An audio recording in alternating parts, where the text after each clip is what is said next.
जय माता दी। ओम नमः शिवाय। चैत्र नवरात्रि की आप सभी भक्तगणों को हार्दिक शुभकामनाएं। माँ दुर्गा की कृपा आप सभी पर सदा सर्वदा बनी रहे। प्रिय भक्तगणों, आज चैत्र माह शुक्ल पक्ष की प्रतिपदा तिथि है और आज से नवरात्रि व्रत का आरंभ हो रहा है। इस बार माँ दुर्गा हाथी पर सवार होकर आ रही हैं और हाथी पर सवार होकर प्रस्थान भी करेंगी, जो अति ही शुभकारी है। ज्योतिष शास्त्र के अनुसार कई साल बाद 5 दुर्लभ योग बन रहे हैं। लक्ष्मी नारायण योग, सर्वार्थ सिद्धि योग, शुक्र आदित्य योग, गजकेसरी योग और बुद्धादित्य योग का निर्माण हो रहा है। तो इसलिए इस महायोग पर नवरात्रि व्रत करने एवं कथा को सुनने से स्त्री पुरुषों की सभी मनोकामनाएं पूरी होती हैं। दुख दारिद्र का नाश होता है, घर में सुख शांति का वास होता है, सभी रुके कार्य सिद्ध हो जाते हैं। तो आज मैं सुना रही हूँ चैत्र नवरात्रि के प्रथम दिन सुनी जाने वाली नवरात्रि व्रत की बड़ी ही दुर्लभ कल्याणमयी कथा। लेकिन इस बात का विशेष ध्यान रखें, यदि कथा श्रवण कर रहे हैं तो पूरा सुने, अन्यथा कथा को आधा अधूरा सुनने से इसका दुष्परिणाम होता है, व्रत का पूर्ण फल प्राप्त नहीं होता, माता रानी रुष्ट हो जाती हैं। तो माता रानी के लिए कथा को पूरा सुने, इससे आपकी जो भी मनोकामना है वह अवश्य पूर्ण होगी। तो माँ दुर्गा के प्रथम रूप की कथा को सुनने से पहले आइए सुनते हैं नवरात्रि व्रत महालय की बड़ी ही दुर्लभ पौराणिक कथा। नवरात्रि व्रत कथा के अनुसार एक समय बृहस्पति जी ने ब्रह्मा जी के समक्ष नवरात्रि का महत्व जानने की इच्छा जताई। उन्होंने कहा, इस व्रत का क्या फल है, इसे किस प्रकार किया जाता है, सबसे पहले इस व्रत को किसने किया था, ये सब विस्तार से कहिए। बृहस्पति जी के प्रश्नों का जवाब देते हुए ब्रह्मा जी ने कहा, हे बृहस्पति, प्राणियों के हित की इच्छा से तुमने बहुत ही अच्छा प्रश्न किया है। जो मनुष्यों की मनोरथ पूर्ण करने वाली माँ दुर्गा, महादेव, सूर्य और नारायण का ध्यान करता है वे धन्य है। यह नवरात्रि व्रत संपूर्ण मनोकामनाओं को पूर्ण करने वाला है। इस व्रत को करने से पुत्र सुख, धन, विद्या और अपार सुख की अनुभूति होती है। इस व्रत को करने से रोग दूर हो जाता है, घर में समृद्धि की वृद्धि होती है, बाज को पुत्र की प्राप्ति होती है, समस्त पापों से छुटकारा मिल जाता है। जो मनुष्य इस नवरात्रि व्रत को नहीं करता वह अनेक दुखों को भोगता है। यदि व्रत करने वाला मनुष्य सारे दिन का उपवास न कर सके तो एक समय भोजन करे और 10 दिन बांधवों सहित नवरात्र व्रत की कथा का श्रवण करे। हे बृहस्पति, जिसने पहले इस महाव्रत को किया वह कथा मैं तुम्हें सुनाता हूँ। प्रिय भक्तगणों, आगे ब्रह्मा जी बोले, प्राचीन काल में मनोहर नगर में पीठत नाम का एक अनाथ ब्राह्मण रहता था। वह दुर्गा माँ का भक्त था। उसे संपूर्ण सद्गुणों से युक्त सुमति नाम की एक अत्यंत सुंदर कन्या उत्पन्न हुई। वह कन्या अपने पिता के घर में अपनी सहेलियों के साथ क्रीड़ा करती हुई इस प्रकार बढ़ने लगी, जैसे शुक्ल पक्ष में चंद्रमा की कला बढ़ती है। उसका पिता प्रतिदिन जब दुर्गा जी की पूजा करके होम आदि किया करता था, वह उस समय नियम से वहां उपस्थित रहती और माता दुर्गा की विधिवत पूजा किया करती थी। एक दिन सुमति भगवती के पूजन में उपस्थित नहीं हुई। उसके पिता को पुत्री की ऐसी असावधानी देखकर क्रोध आया और वह पुत्री से कहने लगा, अरे दुष्ट पुत्री, आज तूने भगवती का पूजन नहीं किया, इसी कारण मैं किसी कुष्ठ रोगी दरिद्र मनुष्य के साथ तेरा विवाह करूंगा। पिता की बात सुनकर सुमति को बड़ा दुख हुआ और पिता से कहने लगी, हे पिता, मैं आपकी कन्या हूँ तथा सब तरह आपके अधीन हूँ। जैसी आपकी इच्छा हो वैसा करो, चाहे राजा से, चाहे कुष्ठी से, चाहे दरिद्र से, जिसके साथ चाहो मेरा विवाह करना चाहो कर दो, पर होगा वही जो मेरे भाग्य में लिखा है, क्योंकि कर्म करना मनुष्य के अधीन है, पर फल देना ईश्वर के अधीन है। कन्या के निर्भयता से कहे हुए वचन सुनकर उस ब्राह्मण ने क्रोधित हो अपनी कन्या का विवाह एक कुष्टी के साथ कर दिया और अत्यंत क्रोधित हो पुत्री से कहने लगा, हे पुत्री, अपने कर्म का फल भोगो। देखें भाग्य के भरोसे रहकर तुम क्या क्या करती हो। पिता के ऐसे कटु वचन को सुनकर सुमति मन में विचार करने लगी, अहो, मेरा बड़ा दुर्भाग्य है जिससे मुझे ऐसा पति मिला।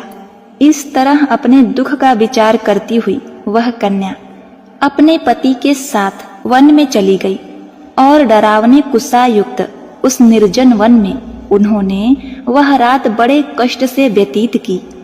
उस गरीब बालिका की ऐसी दशा देख देवी भगवती ने पूर्व पुण्य के प्रभाव से प्रकट हो सुमति से कहा, हे दीन ब्राह्मणी, मैं तुझसे प्रसन्न हूँ, तुम जो चाहो वरदान मांग सकती हो। भगवती दुर्गा का यह वचन सुनकर ब्राह्मणी ने कहा, आप कौन हैं? सारी बातें मुझसे कहिए। ब्राह्मणी का ऐसा वचन सुनकर देवी ने कहा कि मैं आदि शक्ति भगवती हूँ, ब्रह्म विद्या व सरस्वती। प्रसन्न होने पर मैं प्राणियों का दुख दूर कर उनको सुख प्रदान करती हूँ। हे ब्राह्मणी, मैं तुझ पर तेरे पूर्व जन्म के पुण्य के प्रभाव से प्रसन्न हूँ। हे ब्राह्मण कन्या, तुम्हारे पूर्व जन्म का वृत्तांत सुनाती हूँ, तुम सुनो। तू पूर्व जन्म में निषाद की स्त्री थी और अति पतिव्रता थी। एक दिन तेरे पति निषाद ने चोरी की। चोरी करने के कारण तुम दोनों को सिपाहियों ने पकड़ लिया और जेल खाने में कैद कर दिया। उन लोगों ने तुमको और तेरे पति को भोजन नहीं दिया। इस प्रकार नवरात्रि के दिनों में तुमने न तो कुछ खाया और न ही जल पिया। इस प्रकार 9 दिन तक नवरात्रि का व्रत हो गया। हे ब्राह्मणी, उन दिनों में जो व्रत हुआ, इस व्रत के प्रभाव से प्रसन्न होकर मैं तुझे मनोवांछित वर देती हूँ। तुम्हारी जो इच्छा हो सो मांगो। इस प्रकार दुर्गा के वचन सुनकर ब्राह्मणी बोली, अगर आप मुझ पर प्रसन्न हैं तो हे दुर्गे, मैं आपको प्रणाम करती हूँ। कृपा करके मेरे पति का कोढ़ दूर करें। देवी ने कहा, उन दिनों तुमने जो व्रत किया था, उस व्रत का एक दिन का पुण्य पति का कोढ़ दूर करने के लिए अर्पित करो। उस पुण्य के प्रभाव से तेरा पति ठीक हो जाएगा। इस प्रकार देवी के वचन सुनकर ब्राह्मणी प्रसन्न हुई और पति को निरोगित करने की इच्छा से जब उसने तथास्तु ठीक है ऐसा वचन कहा, तब उसके पति का शरीर भगवती दुर्गा की कृपा से कुष्ठ रोग से रहित हो गया। वह ब्राह्मणी पति को देख देवी की स्तुति करने लगी, हे दुर्गे, आप दुर्गति को दूर करने वाली, तीनों लोकों का संताप हरने वाली, समस्त दुखों को दूर करने वाली, रोगी मनुष्य को निरोग करने वाली, प्रसन्न हो मनोवांछित वर देने वाली, दुष्टों का नाश करने वाली, जगत की माता हो। हे अम्बे, मुझ निपराध अबला को मेरे पिता ने कुष्टी मनुष्य के साथ विवाह कर घर से निकाल दिया। पिता से तिरस्कृत निर्जन वन में विचरण कर रही हूँ। आपने मेरा इस विपदा से उद्धार किया है। हे देवी, आपको प्रणाम करती हूँ। मेरी कोई भी गलती हो उसके लिए क्षमा करो। उस ब्राह्मणी की ऐसी स्तुति सुनकर देवी बहुत प्रसन्न हुई और ब्राह्मणी से कहा, हे ब्राह्मणी, तेरे उदालय नामक अति बुद्धिमान, धनवान, कीर्तिवान पुत्र शीघ्र उत्पन्न होगा। ऐसा वर देकर देवी ने ब्राह्मणी से फिर कहा कि और जो कुछ तेरी इच्छा है वह मांग ले। सुमति ने कहा, हे भगवती दुर्गे, अगर आप मुझ पर प्रसन्न हैं तो कृपा मुझे नवरात्र व्रत की विधि का विस्तार से वर्णन करें। ब्राह्मणी के वचन सुनकर माँ दुर्गा ने कहा, हे ब्राह्मणी, मैं तुम्हें संपूर्ण पापों को दूर करने वाली नवरात्र व्रत की विधि बतलाती हूँ। अश्विन माह के शुक्ल पक्ष की प्रतिपदा से लेकर 9 दिन तक व्रत करें। यदि दिन भर का व्रत न कर सकें तो एक समय भोजन करें। शुभ मुहूर्त में घट स्थापना करें और वाटिका बनाकर उसको प्रतिदिन जल से सींचें महाकाली, महालक्ष्मी और महासरस्वती की मूर्तियां स्थापित कर उनकी विधि सहित पूजा करें। बिजौरा के फल से अर्घ देने से रूप की प्राप्ति होती है। जायफल से अर्घ देने पर कीर्ति, दाख से कार्य की सिद्धि होती है, आंवले से सुख की प्राप्ति और केले से अर्घ देने से आभूषणों की प्राप्ति होती है। इस प्रकार पुष्पों व फूलों से अर्घ देकर व्रत समाप्त होने पर 9वें दिन विधि विधान से हवन करें। खाड़, घी, गेहूं, शहद, जौ, तिल, बिल्वपत्र, नारियल, दाख और कदम जैसी विभिन्न सामग्रियों से हवन करें। आंवले से कीर्ति की और केले से पुत्र की, कमल से राज सम्मान की और दाखों से संपदा की प्राप्ति होती है। खाड़, घी, नारियल, शहद, जौ और तिल तथा फलों से होम करने से मनोवांछित वस्तु की प्राप्ति होती है। व्रत करने वाला मनुष्य इसी विधि विधान से होम कर आचार्य को अनंत नम्रता के साथ प्रणाम करे और यज्ञ की सिद्धि के लिए उन्हें दक्षिणा दे। इस प्रकार बताई गई विधि के अनुसार जो मनुष्य व्रत करता है उसके सभी मनोरथ सिद्ध होते हैं। इसमें तनिक भी संदेह नहीं है। इस 9 दिनों में जो कुछ दान दिया जाता है उसका करोड़ों गुना फल मिलता है। इस नवरात्र व्रत को करने से अश्वमेघ यज्ञ का फल मिलता है। हे ब्राह्मणी, इस संपूर्ण मनोकामनाओं को पूर्ण करने वाली उत्तम व्रत को तीर्थ, मंदिर अथवा घर में विधि के अनुसार करें। प्रिय भक्तगणों, ब्रह्मा जी बृहस्पति जी से बोले। इस प्रकार ब्राह्मणी को नवरात्रि व्रत विधि बतलाकर देवी अंतर ध्यान हो गई। अतः जो मनुष्य या स्त्री इस व्रत को भक्ति पूर्वक करता है वह इस लोक में सुख प्राप्त कर अंत में मोक्ष की प्राप्ति करता है। ब्रह्मा जी बृहस्पति से कहते हैं कि यह इस दुर्लभ व्रत का महालय जो मैंने तुम्हें बताया है यह अनंत गुना फल देने वाला है। ऐसा सुनकर बृहस्पति जी आनंद से प्रफुल्लित हो गए और कहने लगे, हे ब्रह्मा जी, आपने मुझ पर अति कृपा की जो मुझे इस व्रत का महत्व सुनाया। ब्रह्मा जी बोले, हे बृहस्पति, यह देवी भगवती संपूर्ण लोकों का पालन करने वाली हैं। इस महादेवी के प्रभाव को कौन जान सकता है। प्रेम से बोलो, देवी भगवती की जय। ओम नमः शिवाय। जय माता दी। प्रिय भक्तगणों, आज नवरात्रि का प्रथम दिन है तो आज हम श्रवण करेंगे माता दुर्गा के प्रथम रूप माँ शैलपुत्री की कथा। माँ दुर्गा अपने पहले स्वरूप में शैलपुत्री के नाम से पूजी जाती हैं।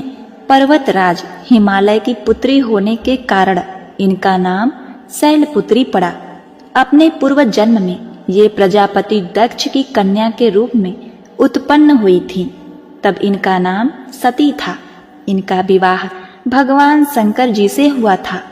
एक बार प्रजापति दक्ष ने बहुत बड़ा यज्ञ किया जिसमें उन्होंने समस्त देवताओं को अपना अपना यज्ञ भाग प्राप्त करने के लिए निमंत्रण दिया, किंतु शिव जी को उन्होंने इस यज्ञ में आमंत्रित नहीं किया। देवी सती ने जब सुना कि हमारे पिता एक अत्यंत विशाल यज्ञ का अनुष्ठान कर रहे हैं तब वहां जाने के लिए उनका मन विकल हो उठा। अपनी यह इच्छा उन्होंने भगवान शिव को बताई। भगवान शिव ने कहा, हे प्रिय, हे पार्वती, प्रजापति दक्ष किसी कारणवश हमसे रुष्ट हैं। अपने यज्ञ में उन्होंने समस्त देवताओं को निमंत्रण दिया है किंतु हमें जानबूझकर नहीं बुलाया है। ऐसी स्थिति में तुम्हारा वहां जाना किसी प्रकार भी श्रेयकर नहीं होगा। भोलेनाथ की इस उपदेश से देवी सती का मन शांत नहीं हुआ। पिता का यज्ञ देखने और वहां जाकर माता बहनों से मिलने की उनकी व्यग्रता किसी प्रकार भी कम ना हो सकी। माता सती के हठ को देखकर शिवजी कुछ न कर सके और माता सती पिता के घर पहुंच गई। पिता के घर पहुंचकर देखा कि कोई भी उनसे आदर और प्रेम से बातचीत नहीं कर रहा है। केवल उनकी माता ने ही उन्हें स्नेह से गले लगाया। परिजनों के इस व्यवहार से देवी सती को बहुत दुख हुआ। उन्होंने यह देखा कि वहां भगवान शिव के प्रति तिरस्कार का भाव भरा हुआ है। दक्ष ने उनके प्रति कुछ अपमानजनक शब्द भी कहे। यह सब देखकर माता सती का हृदय ग्लानि और क्रोध से संतप्त हो उठा। उन्होंने सोचा कि परमेश्वर भोलेनाथ जी की बात न मानकर यहाँ आकर मैंने बहुत बड़ी गलती की है। वह अपने पति भगवान शिव के इस अपमान को न सह सकी। उन्होंने अपने इस रूप को तत्काल वहीं योगाग्नि द्वारा जलाकर भस्म कर दिया। वज्रपात के समान इस दारुण दुखद घटना को सुनकर शिवजी क्रुद्ध हो गए। अपने गणों को भेजकर दक्ष के उस यज्ञ का पूर्णतः विध्वंस कर दिया। सती ने योगाग्नि द्वारा अपने शरीर को भस्म कर अगले जन्म में शैलराज हिमवान की पुत्री के रूप में जन्म लिया। वह शैलपुत्री के नाम से विख्यात हुई। पार्वती हेमवती उन्हीं के नाम हैं। प्रिय भक्तगणों, इस जन्म में भी शैलपुत्री देवी का विवाह भगवान शिव जी से हुआ। कहा जाता है कि नवरात्र के प्रथम दिन यानी प्रतिपदा को जो भी भक्त माँ शैलपुत्री के दर्शन करता है, उनके कथा को सुनता है, तो उनके सारे वैवाहिक जीवन के कष्ट दूर हो जाते हैं। चूंकि माँ शैलपुत्री का वाहन वृषभ है, इसीलिए उन्हें वृषारूढ़ा भी कहा जाता है। उनके बाएं हाथ में कमल और दाएं हाथ में त्रिशूल रहता है। प्रिय भक्तगणों, प्रेम से बोलिए माता शैलपुत्री की जय। जय माँ भवानी। ओम नमः शिवाय। प्रिय भक्तगणों, अब आइए सुनते हैं माता वैष्णो देवी की कथा। हंसाली नामक गांव में माँ वैष्णो देवी के परम भक्त श्रीधर रहा करते थे। वह निसंतान होने से दुखी थे। एक दिन उन्होंने नवरात्रि पूजन के लिए कुमारी कन्याओं को बुलाया। माँ वैष्णो कन्या भेष में उन्हीं के बीच आ बैठी। पूजन के बाद सभी कन्याएं तो चली गईं, पर माँ वैष्णो देवी वहीं रहीं और श्रीधर से बोली, सबको अपने घर भंडारे का निमंत्रण दे आओ। श्रीधर ने उस दिव्य कन्या की बात मान ली और आसपास के गांवों में भंडारे का संदेश पहुंचा दिया। वहां से लौटकर आते समय गुरु गोरखनाथ व उसके शिष्य बाबा भैरवनाथ जी के साथ उसके दूसरे शिष्यों को भी भोजन का निमंत्रण दिया। भोजन का निमंत्रण पाकर सभी गांववासी अचंभित थे कि वह कौन सी कन्या है जो इतने सारे लोगों को भोजन करवाना चाहती है। इसके बाद श्रीधर के घर में अनेक गांववासी आकर भोजन के लिए एकत्रित हुए। तब कन्या रूपी माँ वैष्णो देवी ने एक विचित्र पात्र से सभी को भोजन परोसना शुरू किया। भोजन परोसते हुए जब कन्या भैरवनाथ के पास गई, तब उन्होंने कहा कि मैं तो खीर पूड़ी की जगह मांस भक्षण और मदिरा पान करूंगा। तब कन्या रूपी माँ ने उसे समझाया कि यह ब्राह्मण के यहाँ का भोजन है, इसमें मांसाहार नहीं किया जाता। किंतु भैरवनाथ ने जानबूझकर अपनी बात पर अड़ा रहा। अब भैरवनाथ ने उस कन्या को पकड़ना चाहा। तब माँ ने उसके कपट को जान लिया। माँ ने वायु रूप में बदलकर त्रिकूट पर्वत की ओर उड़ चली।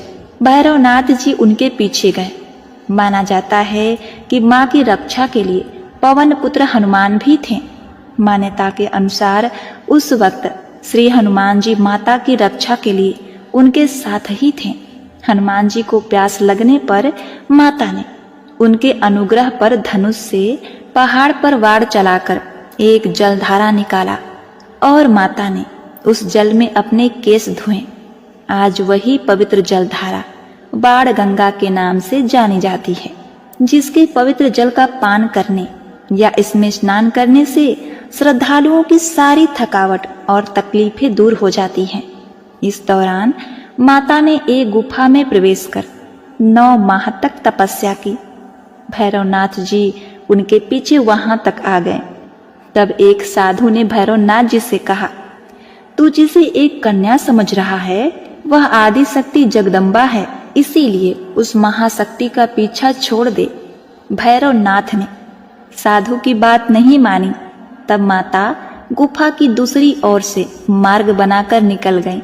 यह गुफा आज भी अर्धकुमारी या आदि कुमारी या गर्भभोजन के नाम से प्रसिद्ध है। अर्धकुमारी के पहले माता की चरण पादुका भी है। यह वह स्थान है जहाँ माता ने भागते भागते मुड़कर भैरवनाथ को देखा था। गुफा से बाहर निकलकर कन्या ने देवी का रूप धारण किया।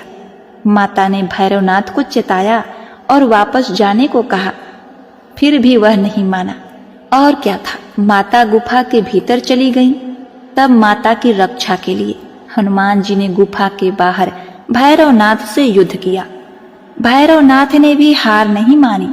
जब वीर हनुमान निढाल होने लगे तब माता वैष्णो ने काली का रूप लेकर भैरवनाथ का संहार किया। भैरवनाथ का सिर कटकर भवन के 8 मील दूर त्रिकुट पर्वत की भैरवी घाटी में गिरा। उस स्थान को भैरवनाथ के मंदिर के नाम से जाना जाता है। जिस स्थान पर मां वैष्णो देवी ने हठी भैरवनाथ का वध किया, वह स्थान पवित्र गुफा अथवा भवन के नाम से प्रसिद्ध है। इसी स्थान पर मां काली दाएं, मां सरस्वती मध्य और मां लक्ष्मी बाएं पिंडी के रूप में गुफा में विराजमान हैं। इन दोनों के सम्मिलित रूप को ही मां वैष्णो देवी का रूप कहा जाता है। कहा जाता है कि अपने वध के बाद भैरवनाथ को अपनी भूल का पश्चाताप हुआ और उसने मां से क्षमा दान की भीख मांगी। माता वैष्णो देवी जानती थी कि उस पर हमला करने के पीछे भैरवनाथ जी का प्रमुख मनसा मोक्ष प्राप्त करने की थी। उन्होंने न केवल भैरवनाथ जी को पूर्व जन्म के चक्र से मुक्ति दिलाई, बल्कि उसे वरदान देते हुए कहा कि मेरे दर्शन तब तक पूरे नहीं माने जाएंगे जब तक कोई भक्त मेरे बाद तुम्हारे दर्शन नहीं करेगा।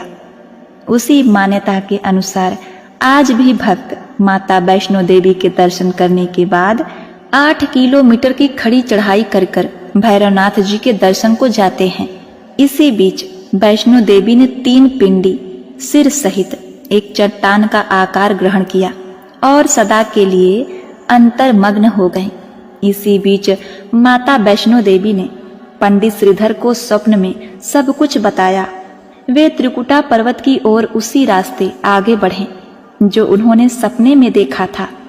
अंततः वे गुफा के द्वार पर पहुंचे। उन्होंने कई विधियों से पिंडियों की पूजा की और दिनचर्या बना ली। देवी की पूजा से मां वैष्णो देवी प्रसन्न हुई। वे उनके सामने प्रकट हुईं और उन्हें आशीर्वाद दिया। तब से श्रीधर और उनके वंशज माता वैष्णो देवी की पूजा करते आ रहे हैं और माता वैष्णो देवी अपने भक्तों का कल्याण निरंतर करती आ रही हैं। हिंदू पौराणिक मान्यताओं में जगत में धर्म की हानि होने और अधर्म की शक्तियों के बढ़ने पर आदि शक्ति के सत, रज और तम 3 रूप महासरस्वती, महालक्ष्मी और महादुर्गा ने अपने सामूहिक बल से धर्म की रक्षा के लिए एक कन्या प्रकट की। यह कन्या त्रेता युग में भारत के दक्षिणी समुद्र तट रामेश्वरम में पंडित रत्नाकर की पुत्री के रूप में अवतरित हुई। कई साल से संतानहीन रत्नाकर ने बच्चे को त्रिकुटा नाम दिया, परंतु भगवान विष्णु के अंश रूप में प्रकट होने के कारण वैष्णवी नाम से विख्यात हुई। लगभग 9 वर्ष की होने पर उस कन्या को जब यह मालूम हुआ कि भगवान विष्णु ने इस भूलोक में भगवान श्री राम के रूप में अवतार लिया है, तब वह भगवान श्री राम को पति मानकर उनको पाने के लिए कठोर तप करने लगी। जब श्री रामचंद्र जी सीता हरण के बाद सीता की खोज करते हुए रामेश्वर पहुंचे, तब समुद्र तट पर ध्यान मग्न कन्या को देखा। उस कन्या ने भगवान श्री रामचंद्र जी से पत्नी के रूप में स्वीकार करने को कहा। भगवान श्री रामचंद्र जी ने उस कन्या से कहा, उन्होंने इस जन्म में सीता से विवाह कर एक पत्नी व्रत का प्रण लिया है, किंतु कलयुग में मैं कल की अवतार लूंगा और तुम्हें अपनी पत्नी के रूप में स्वीकार करूंगा। उस समय तुम हिमालय स्थित त्रिकुट पर्वत की श्रेणी में जाकर तप करो और भक्तों के कष्ट और दुखों का नाश कर जगत कल्याण करती रहो। प्रिय भक्तगणों, जब श्री रामचंद्र जी ने रावण के विरुद्ध विजय प्राप्त किया, तब मां ने नवरात्र मनाने का निर्णय किया। इसीलिए उक्त संदर्भ में लोग नवरात्र के 9 दिनों की अवधि में रामायण का पाठ करते हैं। श्री रामचंद्र जी ने वचन दिया था कि समस्त संसार द्वारा माँ वैष्णो की स्तुति की जाएगी। त्रिकुटा वैष्णो देवी के रूप में प्रसिद्ध होगी और सदा के लिए अमर हो जाएगी। प्रेम से बोलिए जय माता वैष्णो देवी। ओम नमः शिवाय। जय शिव शंभु। हरे कृष्णा।